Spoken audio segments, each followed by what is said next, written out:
Hello नमस्कार, मैं doctor Rajneesh Kumar आप सभी का एक बार फिर से हार्दिक स्वागत करता हूं। तो चलते हैं सीधे हम बात करते हैं क्वेश्चंस के ऊपर। पहला प्रश्न है, वे अपनी बात को साफ एवं दो टूक शब्दों में प्रभावी ढंग से कह देने के हिमायती थे। बन पड़े तो सीधे सीधे, नहीं तो दरेरा देकर। यह कथन किसके संदर्भ में है? प्रश्न को हल करते समय आपको एक चीज ध्यान में रखना है कि ये मानकर चलिए कि आप एग्जाम हॉल में बैठे हुए हैं और आपके लिए हर प्रश्न नए हैं। ठीक है। कई बार हमने देखा है कि पुराने प्रश्नों को देखकर अति उत्साह में उत्तर गलत होने की ज्यादा संभावनाएं रहती हैं। इसलिए हर प्रश्न को नया मानकर और पढ़कर उसको सॉल्व करें। तो यहाँ पर जो कथन पूछा गया है, देखिए क्वेश्चन घुमा कर पूछा गया है। आमतौर पर आलोचकों से रिलेटेड सवाल पूछा जाता है, लेकिन हमने थोड़ा सा इसको अलग मोड़ दिया है। सवाल पूछा गया कि वे अपनी बात को साफ एवं दो टूक शब्दों में प्रभावी ढंग से कह देने के हिमायती थे। बन पड़े तो सीधे सीधे, नहीं तो दरेरा देकर। यह कथन किसके संदर्भ में है? ऑप्शन दिया गया त्रिलोचन, नागार्जुन, कबीर, दुष्यंत कुमार। तो इसका जो सही जवाब है ऑप्शन सी, कबीर के बारे में यह बात कही गई है और कहने वाले हैं हजारी प्रसाद द्विवेदी। अगला प्रश्न है, कबीर को वाणी का डिक्टेटर किसने कहा है? कबीर को वाणी का डिक्टेटर किसने कहा है? ऑप्शन दिया गया है रामचंद्र शुक्ल, हजारी प्रसाद द्विवेदी, नामवर सिंह, मैनेजर पांडे। तो ये बहुत चिरपरिचित प्रश्न है, कई बार परीक्षाओं में आ चुका है। तो इसका आंसर आपके दिमाग में आ गया होगा। कबीर को वाणी का डिक्टेटर किसने कहा? सही जवाब है ऑप्शन बी, हजारी प्रसाद द्विवेदी। ये ऑप्शन और मजबूत हो जाता जब हम यहाँ पर महावीर प्रसाद द्विवेदी को अगर जोड़ देते तो थोड़ा सा यहाँ पर दिक्कत हो सकती थी। हालांकि कई बार सामान्य तौर पर जो सही आंसर रहता है, जो सही विकल्प रहता है, वही तुरंत विकल्प में पता चल जाता है कि कौन है। तो कबीर को वाणी का डिक्टेटर किसने कहा? हजारी प्रसाद द्विवेदी। तो इस तरीके के भी विकल्पों को देखना जरूरी है। चलते हैं आगे बात करते हैं। अगला प्रश्न है, बहुत ही ध्यान से इसको आपको पढ़ना है और देखना भी। कबीर के संदर्भ में सही नहीं है, यहाँ पर जोर देना है नहीं पर। कबीर के संदर्भ में सही नहीं है। ऑप्शन दिया गया है, उन्होंने देशाटन किया, सत्संग से ज्ञान प्राप्त किया, किताबी ज्ञान के स्थान पर आंखों देखे सत्य और अनुभव को प्रमुखता दी, वेदों को ज्ञान का प्रामाणिक आधार माना। तो कबीर के संदर्भ में कौन सी बात इसमें सही नहीं है? जिन बच्चों ने गंभीरता से लगातार तैयारी करना शुरू कर दिया होगा वो तुरंत इसका जवाब ढूंढ लिए होंगे और बिल्कुल सही जवाब है ऑप्शन डी, वेदों को ज्ञान का प्रामाणिक आधार माना है। ये बात गलत है। बाकी जितनी भी बातें हैं कि उन्होंने देशाटन किया, सत्संग से ज्ञान प्राप्त किया और वो आंखों देखी ज्ञान पर ज्यादा विश्वास करते थे, तो ये सब सही है। बाकी गलत क्या है? वेदों का उन्होंने खंडन किया है। और एक खास उनकी पंक्ति आती है कि पोथी पढ़ पढ़ जगमुआ, पंडित भयान कोय, ढाई आकर प्रेम का, पढ़े सो पंडित होए। अगला प्रश्न है, कबीर पर किनकी बातों का प्रभाव नहीं मिलता है? जब आप कबीर को पढ़ेंगे तो उसमें बताया गया है कि कबीर किनके किनके बातों से प्रभावित थे या फिर कबीर के ऊपर किनका किनका प्रभाव पड़ा था। ऑप्शन दिया गया है नाथों, सिद्धों, सूफी संतों, चारण कवियों। तो इसमें किसका प्रभाव कबीर के ऊपर नहीं दिखाई पड़ता है? सही जवाब है ऑप्शन डी, चारण कवियों का प्रभाव नहीं दिखाई पड़ता है। बाकी नाथों का भी प्रभाव है, सिद्धों का प्रभाव है और सूफी संतों का, तीनों का प्रभाव कबीर की कविताओं पर पड़ता है। तो इसको बिल्कुल आपको ध्यान में रखना है। कई बार तो ये इंटरव्यू में भी पूछ लिया जाता है और एक बार जब मैं CGPSC का इंटरव्यू देने गया था तो वहां पर यह सवाल मुझसे पूछा गया था कि कबीर पर किनका किनका प्रभाव पड़ा है। तो जैसे ही मैंने बताया कि नाथों सिद्धों का प्रभाव पड़ा हुआ है और सूफी संतों का भी प्रभाव पड़ा है, तो प्रश्न पूछने वाले जो सदस्य थे काफी खुश हुए। उनको लगा कि मैंने कुछ कुछ पढ़कर इंटरव्यू में मैं गया हुआ हूं। ठीक है, चलते हैं आगे बात करते हैं अगले प्रश्न पे। अगला प्रश्न है कि वे कर्म कांड और वेद विचार के विरोधी थे तथा जाति भेद, वर्ण भेद और संप्रदाय भेद के स्थान पर प्रेम, सद्भाव और समानता का समर्थन करते थे। यह कथन किसके संदर्भ में है? तो यहां पर देखिए फिर उसी टाइप का क्वेश्चन आया। कथन दिया गया है और पूछा गया कि किसके संदर्भ में यह बात कही गई है। ये नहीं पूछा गया कि किसने कहा है। तो उम्मीद है कि आपने ऑप्शन को देख लिया होगा। फिर से एक बार क्वेश्चन पढ़ देता हूं। वे कर्म कांड और वेद विचार के विरोधी थे तथा जाति भेद, वर्ण भेद और संप्रदाय भेद के स्थान पर प्रेम, सद्भाव और समानता का समर्थन करते थे। किसके बारे में कहा गया है? ऑप्शन दिया गया है त्रिलोचन, नागार्जुन, कबीर, दुष्यंत कुमार। इसका जो सही जवाब है ऑप्शन सी, कबीर के संदर्भ में बातें कही गई हैं। अगला प्रश्न है, भवानी प्रसाद मिश्र को साहित्य अकादमी पुरस्कार किस रचना पर मिला था? भवानी प्रसाद मिश्र जो आपके सिलेबस में लगे हुए हैं और उनको साहित्य अकादमी मिला हुआ था, किस रचना पर मिला है? ऑप्शन दिया गया है सतपुड़ा के जंगल, गीत फरोश, चकित है दुख, बुनी हुई रस्सी। तो अगर आपने सब्जेक्टिव वाली वीडियोज अच्छे से देखा होगा तो तुरंत इसका सही जवाब आप बता देंगे। सही जवाब है ऑप्शन डी, बुनी हुई रस्सी। अगला प्रश्न है, उन्हें कविता का गांधी भी कहा गया है, यह कथन किसके संदर्भ में? शुरुआत में ही मैंने कहा कि आप इन सभी प्रश्नों को नया मानकर चलिए। हम भले इस प्रैक्टिस सेट में एक दूसरे से कोरिलेट कर देख रहे हैं, आप आराम से बता देंगे कि यहाँ पर भवानी प्रसाद मिश्र हो सकता है, लेकिन मान लीजिए फाइनल एग्जाम में आ जाए तो वहां पर जरूर आप ध्यान में रखें, क्योंकि क्रम तो ऐसे नहीं रहेगा, कहीं इधर उधर क्वेश्चन दे सकता है, पहले दे सकता है, आखिर में दे सकता है। तो आपको ध्यान में रखना है कि कविता का गांधी किसे कहा गया है? तो भवानी प्रसाद मिश्र को। ठीक है, ऑप्शन में दिया गया था कबीर, त्रिलोचन और नागार्जुन। तो भवानी प्रसाद मिश्र को कविता का गांधी कहा जाता है। अगला प्रश्न है, घर की याद में कवि किस प्रवास से पीड़ित है? घर की याद कविता आपके पाठ्यक्रम में लगी हुई है और जिसके लेखक हैं भवानी प्रसाद मिश्र। ठीक है, तो वो कहां पर थे तब ये कविता लिखे हैं, उसी से रिलेटेड यहाँ पर सवाल पूछा गया। विदेश प्रवास, जेल प्रवास, छात्र प्रवास, इनमें से कोई नहीं। तो सही जवाब है कि जेल प्रवास की पीड़ा इसमें दिखाई गई है घर की याद में। और जब कविता को आप सब्जेक्टिव तौर पर मैंने पढ़ा दिया है, सब कुछ पढ़ा चुका हूं मैं, आप जाकर पुरानी वीडियो लेक्चर जरूर देखिए तो और चीजें क्लियर होंगी। उसमें एक बारिश हो रही है लगातार और जेल से वो सोच रहे हैं कि घर की याद उनको आ रही है और लगातार अपने परिवार को याद करते हुए इस कविता को उन्होंने एक लंबी कविता का रूप दिया हुआ है। कविता पर यह आधारित एक और प्रश्न है, घर की याद कविता में कवि अपने भाई बहनों में किस क्रम पर है? चौथा, पांचवा, तीसरा, दूसरा। जब इस कविता को पढ़ेंगे तो वहां पर पता चल जाएगा कि कवि किस नंबर पर है। ठीक है, तो 5वें नंबर पे है भवानी प्रसाद मिश्र। सही जवाब है 5वां।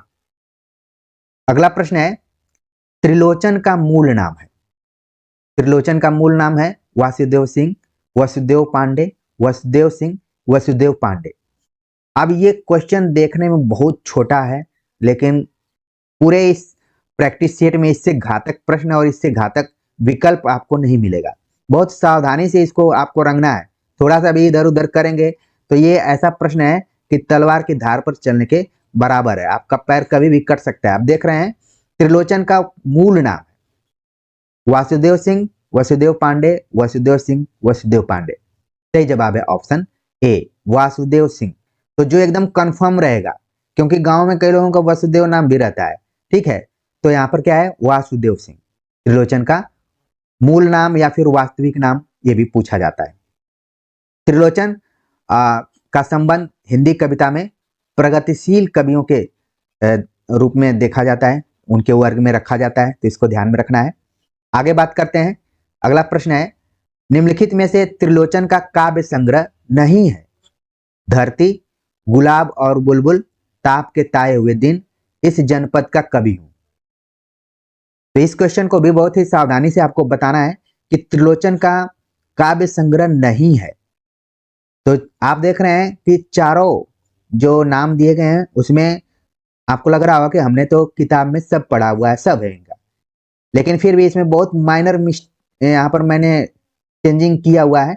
और इसीलिए कई बार क्रिकेट की भाषा में कहें तो लोग गूगली पर LBW आउट हो जाते हैं। बहुत सारे विद्यार्थी इस पर आउट हो गए होंगे। हालांकि इस क्वेश्चन को देखे होंगे तो लगा होगा कि ये तो बहुत आसानी से हम बता देंगे। हाँ, बहुत सारे बच्चों ने पकड़ लिया कि इसका सही जवाब क्या है। ऑप्शन डी इसका सही जवाब है कि इस जनपद का कवि हूं। इसके स्थान पर क्या होना चाहिए था? उस होना चाहिए। इसलिए हम अपने दैनिक जीवन में इस और उस को बहुत हल्के में लेते हैं, लेकिन अब आप लोग नहीं लेंगे हल्के में। ठीक है, तो इस तरीके से भी ध्यान में रखिए। त्रिलोचन का जो काव्य संग्रह धरती है, गुलाब और बुलबुल भी है, ताप के ताए हुए दिन भी है, और उस जनपद का कवि है। यहाँ पर इस नहीं है बल्कि उस है, तो ये ऑप्शन क्या हो गया, गलत हो गया। चलते हैं आगे, बात करते हैं अगले क्वेश्चन पे। अगला प्रश्न है कि निम्नलिखित में से किस रचना पर त्रिलोचन को साहित्य अकादमी मिला था। इससे पहले आपने देखा कि भवानी प्रसाद मिश्र को भी साहित्य अकादमी मिला हुआ था, और यहाँ पर त्रिलोचन को भी मिला था। अब किस रचना पर मिला था? ऑप्शन दिया गया है धरती, गुलाब और बुलबुल, ताप के ताए हुए दिन, इस जनपद का कवि। ठीक है, तो इसका जो सही जवाब है ऑप्शन सी, ताप के ताए हुए दिन पर त्रिलोचन को साहित्य अकादमी मिला हुआ था। अगला प्रश्न है, त्रिलोचन प्रसिद्ध है दोहा के लिए, सवैये के लिए, सोनेट के लिए, प्रगीत के लिए। तो जैसे ही त्रिलोचन का नाम आप लोग हिंदी कविता में पढ़ते हैं, तो तमाम कक्षाओं में बताया जाता है, चाहे वो ऑफलाइन कक्षाएं कर रहे हो, ग्रेजुएशन पोस्ट ग्रेजुएशन जहाँ भी आपने एडमिशन लिया होगा, तो सभी ने जरूर बताया होगा कि त्रिलोचन किस लिए फेमस है। बिल्कुल सही जवाब है सोनेट, ऑप्शन सी इसका सही जवाब है सोनेट। सोनेट क्या है? अंग्रेजी का एक छंद है, इस चीज को भी ध्यान में रखिए, और नाम से भी पता चल रहा है। ठीक है, और इसमें कहा जाता है कि मिनिमम 3 पंक्तियां हो जाती हैं। अच्छा, इसमें तो एक इसी से रिलेटेड, इसी से मिलता जुलता हाइकू भी है। ठीक है, तो सोनेट जो कि अंग्रेजी का एक छंद है, इसको ध्यान में रखिए। इन 3 पंक्तियों को आपको नहीं ध्यान में रखना है। ठीक है, ये हाइकू से जुड़ा हुआ है। ठीक है, तो बस आपको ध्यान में रखना है कि कई बार हमारे पारंपरिक छंदों के अतिरिक्त 2 और छंदों का नाम ले लिया जाता है, हाइकू का और सोनेट का। ठीक है, तो त्रिलोचन किसके लिए फेमस है? सोनेट के लिए। अगर मैं यहाँ पर हाइकू जोड़ दिया होता तो और ये क्वेश्चन कठिन हो जाता। चलिए, लेकिन आपको पता चल गया होगा कि त्रिलोचन सोनेट से जुड़े हुए हैं। आगे बात करते हैं। अगला प्रश्न है कि चंपा काले काले अक्षर नहीं चिन्हती नामक कविता किस संग्रह में संकलित है। तो चंपा काले काले अक्षर नहीं चिन्हती, ये आपके पाठ में लगा हुआ है, और इसके लेखक हैं त्रिलोचन।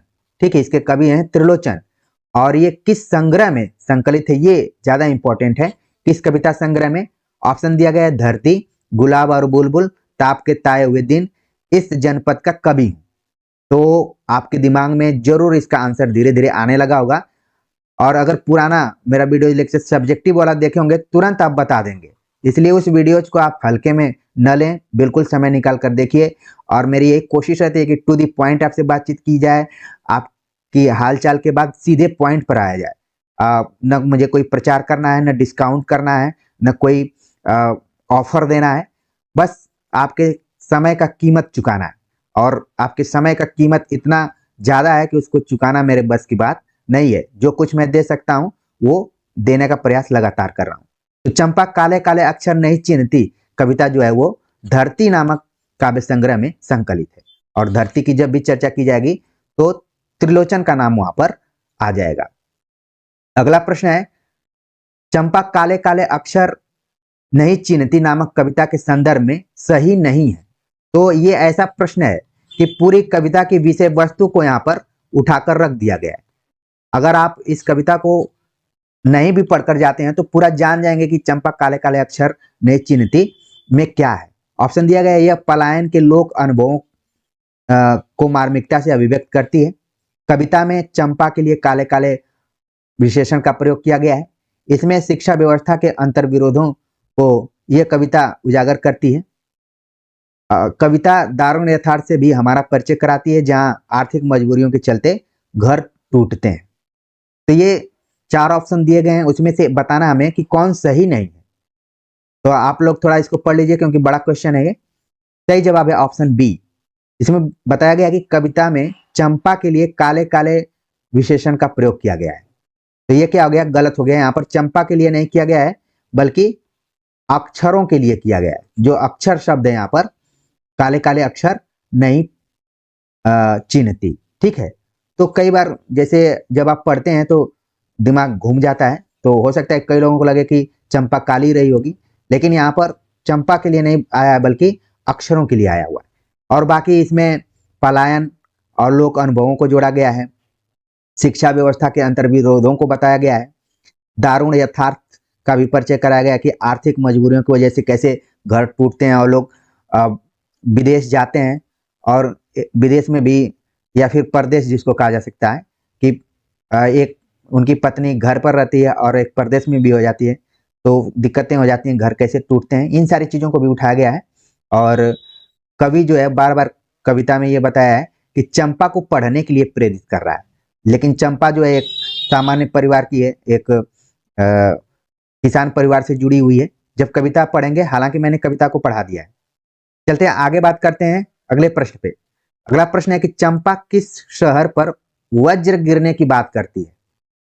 कविता में आखिर में बताया गया है, वो बोलती है कि इस पर वज्र गिरे, तो किस शहर का उसने जिक्र किया है? ऑप्शन दिया गया है दिल्ली, कलकत्ता, मद्रास, बनारस।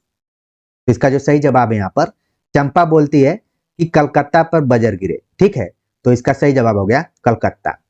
एक जमाना था जब लोग पूर्वी उत्तर प्रदेश या फिर बिहार या फिर जो भी लोग कमाना धमाना चाहते थे, तो वो कलकत्ता जाते थे, और कलकत्ता पर आप देखेंगे कि बहुत सारे गाने भी बने हैं, गीत भी बनी है। ठीक है, तो कलकत्ता एक जमाने में प्रदेश के रूप में देखा जाता था। ठीक है, धीरे धीरे अब चीजें चेंज हो गई हैं, लोग मुंबई और दिल्ली की तरफ जाना शुरू कर दिए हैं, और कुछ लोग तो दुबई भी पहुंच गए हैं। तो चंपा किस शहर की चर्चा की है, वो आपको समझ में आ गया होगा कि कलकत्ता की बात की है। अगला प्रश्न है, कविता में चंपा किसकी लड़की है? कवि ने यह जिक्र किया है कि चंपा फला की लड़की है, किसकी लड़की है, यही सवाल यहाँ पर पूछा गया है। ऑप्शन दिया गया है सुन्नर, सुंदर, गोपी, होरी। 4 ऑप्शन दिए गए हैं, इसमें सही जवाब है ऑप्शन बी, सुंदर की लड़की। सुंदर एक ग्वाला है, उसी की लड़की है, और जो गाय भैंस चराती है, पढ़ती लिखती नहीं है, उसी के बारे में चर्चा की गई है। और कवि के पास कभी कभी पहुंच जाती है चंपा। पूरी कविता पढ़ेंगे तो आपको विषय वस्तु और क्लियर हो जाएगी। अगला प्रश्न है कि चंपा के विषय में कवि ने उसकी किन विशेषताओं की ओर संकेत किया है? अच्छी है, नटखट है, चंचल है, या फिर सभी है? तो चंपा काले काले अक्षर नहीं चिन्हती में कवि ने चंपा के कई विशेषताओं की ओर संकेत किया है। तो इसका जो सही जवाब है ऑप्शन डी है, उपयुक्त सभी। कवि लिखते हैं कि वो अच्छी है, चंचल है, नटखट है, और कभी कभी उनकी कलम चुरा लेती है, ये भी चीज है। और कॉपी क्या करती है, गायब कर देती है, ये भी जिक्र किया गया है। और पढ़ने पर बोलती है कि नहीं, मुझे नहीं पढ़ना है भाई, बड़े बड़े लोगों ने पढ़कर क्या कर लिया। और कवि गांधी जी इत्यादि के बारे में भी जिक्र करते हैं। तो ये निम्नलिखित में से दुष्यंत कुमार की कविता संग्रह नहीं है। तो यहाँ पर आप तुरंत ध्यान में रखिए कि दुष्यंत कुमार की कौन सी कविता संग्रह इस ऑप्शन में नहीं है। ऑप्शन दिया गया है सूर्य का स्वागत, साये में धूप, जलते हुए वन का वसंत, एक कंठ विष पाई। तो अगर आपने दुष्यंत कुमार पर थोड़ा बहुत पढ़ा होगा, या फिर आरोह भाग 1 के सब्जेक्टिव वीडियोज लेक्चर आपने देखे होंगे, तो दुष्यंत कुमार की रचनाओं से आप भली भांति परिचित हुए होंगे। तो यहाँ पर आपके दिमाग में बिल्कुल सही जवाब आ रहा है ऑप्शन डी, एक कंठ विष पाई, जो कि काव्य संग्रह नहीं है। बाकी जितने भी ऊपर में काव्य संग्रह दिए गए हैं वो सब दुष्यंत कुमार की कविताओं के संग्रह है। एक कंठ विष पाई कविता फॉर्मेट में जरूर है, लेकिन इन तीनों से थोड़ा सा क्या है, अलग है, इसलिए इसका सही जवाब है एक कंठ विष पाई। अब आपके दिमाग में तुरंत आ रहा होगा कि एक कंठ विष पाई क्या है, तो हम आगे के क्वेश्चन में देखते हैं। अगला प्रश्न है कि एक कंठ विष पाई किस विधा की रचना है? ऑप्शन दिया गया है उपन्यास, कहानी, कविता संग्रह, गीति नाट्य। तो इसका जो सही जवाब है, आप लोगों के दिमाग में आने लगा होगा, सही जवाब है ऑप्शन डी, गीति नाट्य है। ठीक है, तो नाटक तो है लेकिन गीत के फॉर्मेट में है। एक कंठ विष पाई दुष्यंत कुमार का। अगला क्वेश्चन है, छोटे छोटे सवाल, आंगन में एक वृक्ष, दोहरी जिंदगी आदि रचनाएं दुष्यंत कुमार की कैसी रचनाएं हैं? उपन्यास है, कहानी है, कविता है, नाटक है? छोटे छोटे सवाल, आंगन में एक वृक्ष, दोहरी जिंदगी, ये 3 रचनाओं का नाम यहाँ पर दिया गया है। और ये तीनों रचनाएं कैसी हैं? ऑप्शन दिए गए हैं, आपने मिलान कर लिया होगा कि इसमें सही जवाब क्या हो सकता है। इसका सही जवाब है ऑप्शन ए, उपन्यास विधा के अंतर्गत हैं। छोटे छोटे सवाल, आंगन में एक वृक्ष, दोहरी जिंदगी, दुष्यंत कुमार के ये क्या है? उपन्यास है।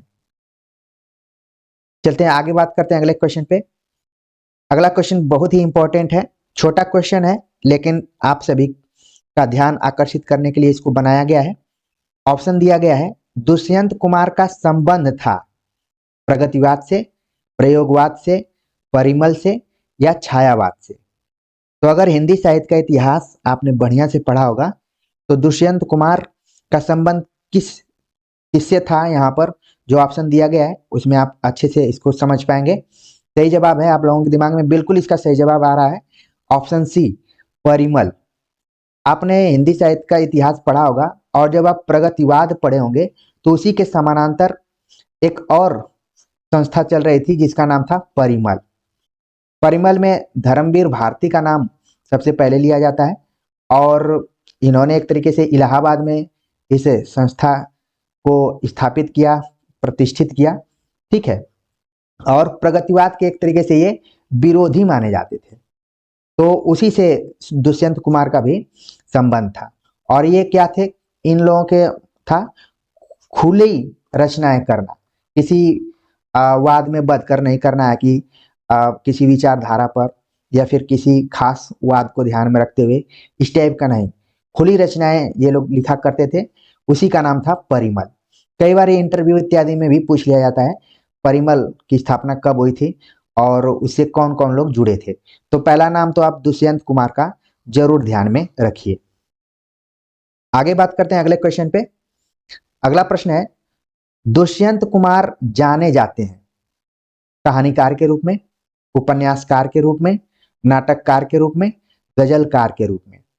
तो ये बहुत ही आसान क्वेश्चन है लेकिन फिर भी इसको परीक्षाओं में सॉल्व करते समय बहुत ही आराम से रंगने की जरूरत है, टिक लगाने की जरूरत है। और बार बार मैं ऐसे प्रश्नों को हल कराते समय इस चीज की तरफ जरूर आप लोगों को ले जाता हूं कि अति उत्साह में इसको गलत नहीं करना है। सही जवाब हो गया गजलकार के रूप में। जैसे मैं आप सभी से बात करने लगा, आप लोगों ने आंसर टिक लगा के ये इस इंतजार में थे कि अगला क्वेश्चन अब पढ़ा जाए।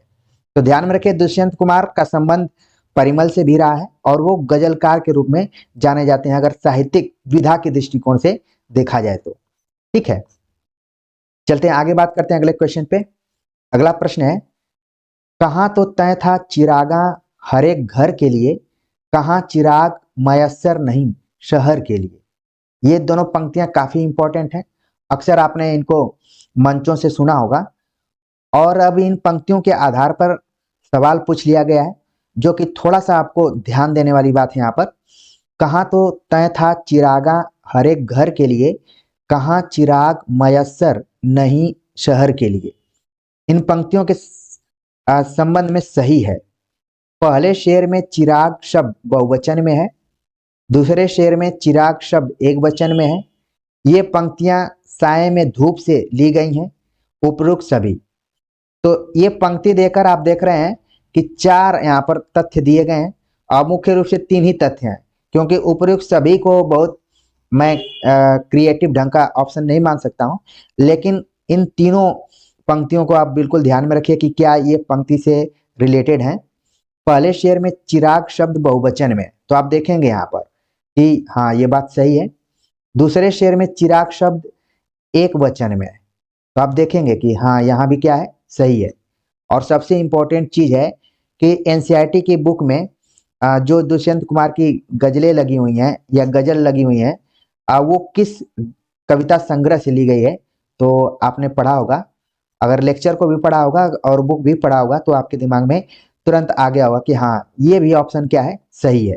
तो साये में धूप से ये पंक्तियां ली गई हैं। अगर मान लीजिए फाइनल एग्जाम में ये पंक्तियां पूछ ली जाती हैं कि किस कविता संग्रह से ली गई हैं, तो उम्मीद है कि जितने भी विद्यार्थी इस प्रैक्टिस सेट को देख रहे होंगे वो गलत नहीं करेंगे, वहां पर उनका आंसर सही हो जाएगा। तो इस तरीके से कहाँ तो तय था चिरागा हर एक घर के लिए, कहाँ चिराग मयस्सर नहीं शहर के लिए, ये साये में धूप नाम से कविता संग्रह से ली गई है। तो इस तरीके से इसका जो सही जवाब होगा सही मायने में ऑप्शन डी इसका सही जवाब है, ठीक है, उपयुक्त सभी। अगला प्रश्न है, ये भी पंक्तियों पर आधारित प्रश्न है कि न हो कमीज तो पाँव से पेट ढक लेंगे, ये लोग कितने मुनासिब हैं इस सफर के लिए। इन पंक्तियों में किस वर्ग की तरफ संकेत है? यानी कि कवि ने इन पंक्तियों के माध्यम से किसके तरफ संकेत किया है कि न हो कमीज तो पाँव से पेट ढक लेंगे, ये लोग कितने मुनासिब हैं इस सफर के लिए। ऑप्शन दिया गया है शोषकों की तरफ, शोषितों की तरफ, साहित्यकारों की तरफ, राजनेताओं की तरफ। तो आप लोगों के दिमाग में इसका सही आंसर आने लगा होगा और बिल्कुल सही जवाब है ऑप्शन बी, शोषितों की तरफ संकेत किया गया है इन पंक्तियों में कि न हो कमीज तो पाँव से पेट ढक लेंगे, ये लोग कितने मुनासिब हैं इस सफर के लिए। तो खास वर्ग की तरफ संकेत करती हैं ये पंक्तियां दुष्यंत कुमार की। वो कौन सा वर्ग है आप समझ गए होंगे। अगला प्रश्न है, ये भी पंक्तियों पर आधारित है। तेरा निजाम है सील दे जुबान शायर की, एहतियात जरूरी है इस बहर के लिए। इन पंक्तियों में आया बहर शब्द का अर्थ है। इस तरीके से भी सवाल पूछे जा सकते हैं, क्योंकि जब सिलेबस में टेक्स्ट बुक लगाए गए हैं, पाठ्य पुस्तक लगाए गए हैं, तो उन पाठ्य पुस्तकों में आई हुई पंक्तियों से भी सवाल पूछे जा सकते हैं। और ये ऐसी गजल है दुष्यंत कुमार की कि कई सवाल इससे बन सकते थे, और जो भी बन सकते थे हमने बनाने का प्रयास यहाँ पर किया है। अगर गजल को अच्छे से आप पढ़े होंगे इसको, तो बहर शब्द का यूज किया गया है और यहाँ पर क्या उसका अर्थ है वो हमें बताना है। ऑप्शन दिया गया है लय, गति, तुक, छंद। तो बहर का मतलब क्या होता है? छंद होता है। ऑप्शन डी इसका सही जवाब है। तो इस तरीके के प्रश्नों को भी बिल्कुल आप ध्यान में रख सकते हैं। अगला प्रश्न है, दुष्यंत कुमार का पूरा नाम क्या था? दुष्यंत कुमार का पूरा नाम था, ऑप्शन दिया गया है दुष्यंत कुमार तिवारी, दुष्यंत कुमार त्यागी, दुष्यंत कुमार त्रिपाठी, दुष्यंत कुमार त्रिवेदी। तो देखिए ऑप्शन में तो सब में दुष्यंत कुमार लिखा हुआ है, और बस आपको ध्यान में रखना है कि सही मायने में दुष्यंत कुमार का पूरा नाम क्या था। तो ऑप्शन बी इसका सही जवाब है, दुष्यंत कुमार त्यागी। अच्छा, कई किताबों में आप पढ़ेंगे तो वहां पर दुष्यंत नारायण त्यागी लिखा हुआ है। ठीक है, ये भी नाम आपको मिल सकता है, इसलिए आपको घबराने की जरूरत नहीं है। त्यागी शब्द को बिल्कुल ध्यान में रखिए कि जो दुष्यंत कुमार की आखिरी टाइटल थी वो त्यागी थी, तिवारी नहीं थी, त्रिपाठी भी नहीं थी, त्रिवेदी भी नहीं थी। क्योंकि कई बार परीक्षाओं में हम जाते हैं तो अनुमानों के आईने में ध्यान में रखते हुए हम अनुमान लगाते हैं, और फिर कई बार सही हो जाता है अनुमान, कई बार गलत हो जाता है। इसलिए यहाँ पर आपको अनुमान लगाने की जरूरत ही नहीं है। त्यागी शब्द को बिल्कुल ध्यान में रखिए, और दुष्यंत कुमार का पूरा नाम था दुष्यंत नारायण त्यागी, या फिर दुष्यंत कुमार त्यागी भी याद कर सकते हैं। ठीक, अगला प्रश्न है, हिंदी गजल का सम्राट किसे कहा जाता है? हिंदी गजल का सम्राट किसे माना जाता है? ऑप्शन दिया गया है फिराक गोरखपुरी, शमशेर बहादुर सिंह, दुष्यंत कुमार, गोपाल दास नीरज। तो यहाँ पर एक चीज आपको ध्यान में रखना है कि चारों ऑप्शन जो दिए गए हैं सभी गजलकारों के नाम है इसमें। ठीक है, लेकिन हमें बताना है कि हिंदी गजल का सम्राट किसे माना जाता है। सही जवाब है ऑप्शन सी, दुष्यंत कुमार। वही दुष्यंत कुमार जिनका पूरा नाम है दुष्यंत नारायण त्यागी या फिर दुष्यंत कुमार। तो हमने बताया था कि त्यागी शब्द को ध्यान में रखना है। अगला प्रश्न है, परदेशी और अनुरागी, परदेसी और अनुरागी उपनाम से कौन गजल लिखता था?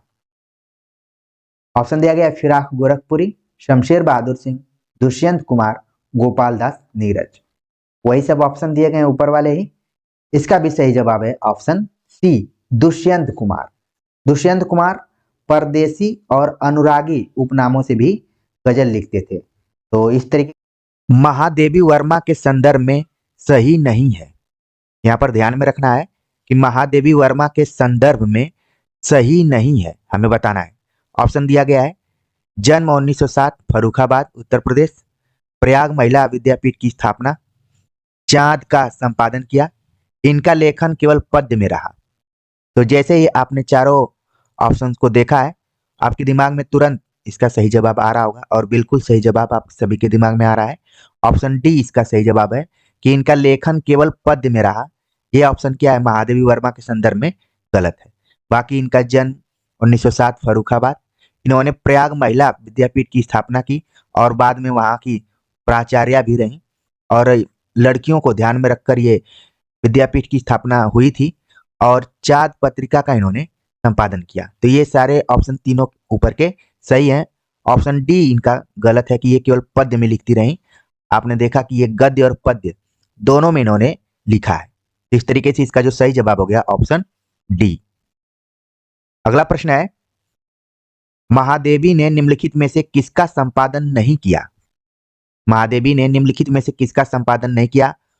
ऑप्शन दिया गया है विश्ववाणी, साहित्यकार, चांद, सरस्वती। तो आप विकल्पों को देख लिए होंगे और आपके दिमाग में प्रश्न का उत्तर भी आने लगा होगा। सही जवाब है ऑप्शन डी, सरस्वती पत्रिका का संपादन इन्होंने नहीं किया था। बाकी जितने भी ऊपर पत्रिकाओं का नाम दिया गया है सबका संपादन इन्होंने किया, विश्ववाणी, साहित्यकार और चांद। तो ध्यान में रखिए, आगामी परीक्षाओं के दृष्टिकोण से ये सभी प्रश्न बहुत ही इंपॉर्टेंट हैं। किसी भी तरीके से घुमाकर सवाल पूछा जाएगा तो उम्मीद है कि जितने भी विद्यार्थी इस एमसीक्यू को देख रहे हैं वो सही कर पाएंगे। अगला प्रश्न है कि निम्नलिखित में से सुमेलित है। अब हमें यहाँ पर सुमेलित बताना है। नीरजा पर शेक्सपियर पुरस्कार, स्मृति की रेखाएं पर द्विवेदी पदक, यामा पर ज्ञानपीठ पुरस्कार, उपयुक्त सभी। तो आप देख रहे हैं कि ये भी प्रश्न महादेवी वर्मा से ही संबंधित है और एक तरफ यहाँ पर रचनाओं का नाम दिया गया है और दूसरे तरफ उनसे संबंधित जो भी पुरस्कार रहे हैं, पदक रहे हैं, उनका नाम दिया गया है। तो इसका जो सही जवाब यहाँ पर आप देख रहे हैं कि ऑप्शन डी इसका सही जवाब है, उपयुक्त सभी सुमेलित है। तो इस प्रश्न को बनाने का एक उद्देश्य यह भी था कि आप सभी परिचित हो जाएं कि महादेवी वर्मा को उनकी किन किन रचनाओं पर पुरस्कार और पदक मिले हुए हैं। तो नीरजा पर शेक्सपियर पुरस्कार मिला हुआ था, मान लीजिए वन लाइनर क्वेश्चन में ये भी आ सकता है, ठीक है। स्मृति की रेखाएं पर द्विवेदी पदक मिला था और यामा पर इनको ज्ञानपीठ पुरस्कार मिला था। कई जगह 1982 लिखा हुआ है, हालांकि एनसीईआरटी की किताब को मैंने देखा तो उसमें 1983 लिखा हुआ है, तो इसको लेके विद्यार्थी कंफ्यूज हैं, ठीक है। तो ज्यादा जगहों पे 1982 ही दिखाई दे रहा है, तो इसको अभी आप अपने दिमाग में 1982 रख के चलिए, ठीक है। चलते हैं आगे, बात करते हैं अगले क्वेश्चन पे। अगला प्रश्न है कि निम्नलिखित में से महादेवी की गद्य कृति है? यामा, दीपशिखा, पथ के साथी, नीरजा। तो इसका सही जवाब क्या होगा आपके दिमाग में आने लगा होगा और जैसे विकल्पों को आपने देखा होगा तुरंत आपको जो इसका सही विकल्प है वो आपके दिमाग में आ गया होगा। सही जवाब है ऑप्शन सी, पथ के साथी, पथ। अगला प्रश्न है कि निम्नलिखित में से धर्मवीर भारती की कविता नहीं है? निम्नलिखित में से धर्मवीर भारती की कविता नहीं है। ऑप्शन दिया गया है कनुप्रिया, 7 गीत वर्ष, ठंडा लोहा, बंद गली का आखिरी मकान। कौन सा ऐसा ऑप्शन है जो कि धर्मवीर भारती की कविता के अंतर्गत नहीं आता है? तो इसका जो सही जवाब है ऑप्शन डी है, बंद गली का आखिरी मकान, जो कि कविता नहीं है बल्कि क्या है, कहानी विधा में लिखा गया है। तो इसका सही जवाब है ऑप्शन डी। बाकी ऊपर के तीनों जो ऑप्शन दिए गए हैं, कनुप्रिया, 7 गीत वर्ष और ठंडा लोहा, ये सब कविता के अंतर्गत है।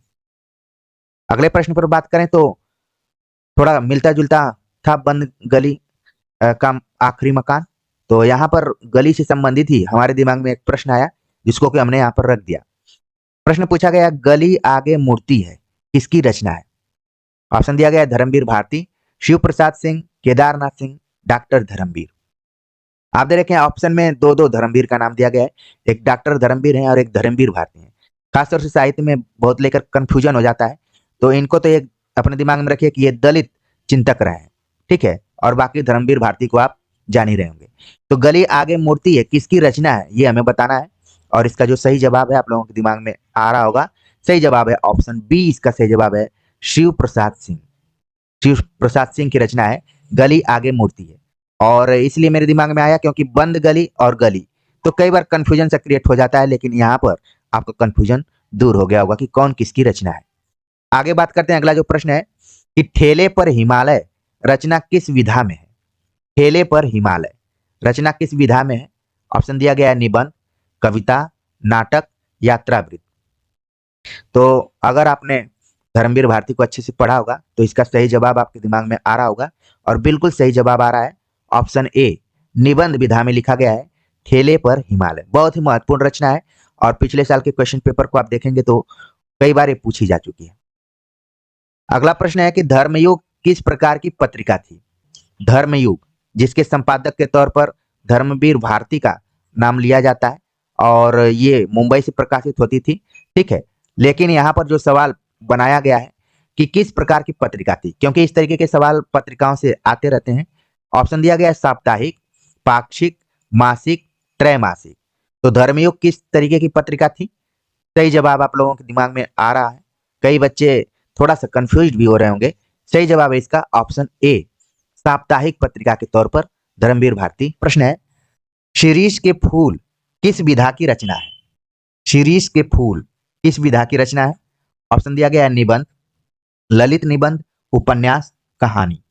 तो आप देख रहे हैं कि निबंधों में भी दो तरीके की निबंधों की बात की गई है। तो इसका मतलब है कि इस प्रश्न को बहुत जल्दीबाजी में आपको नहीं सॉल्व करना है, थोड़ा सा वक्त देना है और आप लोगों ने बिल्कुल वक्त दिया और इसका सही जवाब यहाँ पर लिख दिया।